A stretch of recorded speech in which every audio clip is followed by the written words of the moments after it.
Hello, my name's Savan Doshi, and today we're going to be comparing Stanford and UC Berkeley's computer science graduate school websites. You might be watching this video because you want to make your own organizational website, or you're interested in what quantifies as a good website. For my criteria, I've graded each website based off of 3 categories. For 1, organization, with questions such as, how well is the website organized, or can I see where everything is? For 2, navigation, with questions such as, can I get to the area I want to go?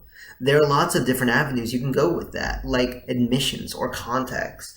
You never want your user to get lost or frustrated clicking through your website. You want them to be the opposite and excited to go through more. And finally, presentation. A website should not look like it was made in 1995. We want the website to welcome the user with open arms and be visually stimulating. To grade these, I've made a table where we rank each category 1 through 5 with a final tally of 15 that we'll go through at the end. The first thing you'll see when you go on the Stanford's website is the top bar that provides all the avenues for users to go through, such as about, people, and research. From undergraduates to PhDs, this website also provides pathways, so if you're one of these select students, you can easily be able to go and click on this part of the website. If you want to keep up with the news or the events in Stanford, you can look at these sections as well.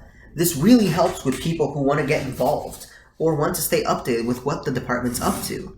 News feeds really help update you on what's happening, which causes users to feel more engaged. I give Stanford's organization a 5 out of 5. The user can see where most things are and can click accordingly, which is really what you want to invite them to come again. First, coming onto Berkeley's website, you'll see 2 top boards and 3 silos to guide you on where to go. At first it seems inviting, as you wonder where to go to first, but quickly it becomes confusing as it seems that many parts of the website seem to have the same things. For example, if I wanted to go to a certain class page, I couldn't tell you which academic sections to go to. I would like to know all of Berkeley's tabs look visually inviting. When you want the user to stay on your website, it's really important to make the user feel as if they're part of what's going on. The People's page shows a diverse outlook of Berkeley's campus, making everyone feel at home. I give Berkeley a 4 out of 5 for organization. While easy to look at, the website provides too many pathways to the same point, and I feel like that can deter and confuse the reader. Stanford's navigation feels really messy and rushed. The lists seem endless, as there are so many different options to choose from. On an even worse note, hovering over or away from these lists causes you to have to go back and do it again. These lists are not concise and very confusing for first-time viewers. You feel like you are going through a maze, which feels intimidating and unwelcoming. I give Stanford's navigation a 2 out of 5. Losing track of where you are and having to go back to the list is very frustrating, and no one should have to deal with that. Berkeley's navigation gives 3 umbrellas, leading to 3 more umbrellas each time. This helps narrow down your search. However, your endpoint usually ends up being a large list of hyperlinks, which feels clunky and hard to really sink your teeth in. While I like how Berkeley narrows down your search with the silos, I wish there was more time for the endpoint to be more clear and more visually stimulating as of previous.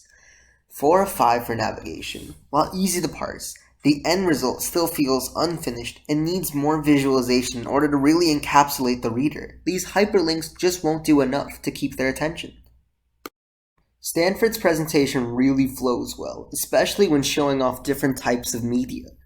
You'll see audio, video, and text all meshed really well, and it looks great. However, I would like to say that the search engine of Stanford's website takes the style too far and clashes the font color with a beige background, causing you to squint your eyes. This may lead to readers to search less frequently and get lost more often. I give Stanford's presentation 4 out of 5. The main body looks amazing, yet the search results lag years behind. Berkeley's presentation really wows you with its colorful and soothing background colors and selective bolding. This really helps to find critical information like requirements and deadlines, and helps find different sections. The search engine for Berkeley gives these nice underscored hyperlinks that are really easy to see as well. The site is as fluid as its visuals, and you can tell that lots of time was poured into making this a finished and amazing product. 5 out of 5 for presentation. Everything looks visually satisfying and is very inviting.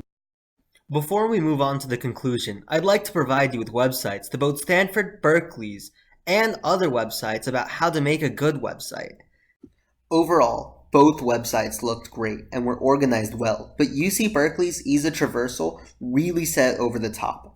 I felt really intrigued to find out more things about the university and what they were up to as opposed to Stanford. In the scores, I have Stanford at 11 out of 15, while UC Berkeley is at 14 out of 15.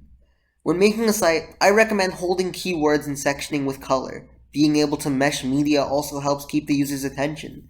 Making the user feel like they're involved with events and news makes them want to come more often. By doing these things, you'll be able to have a great website in no time. Thank you for watching.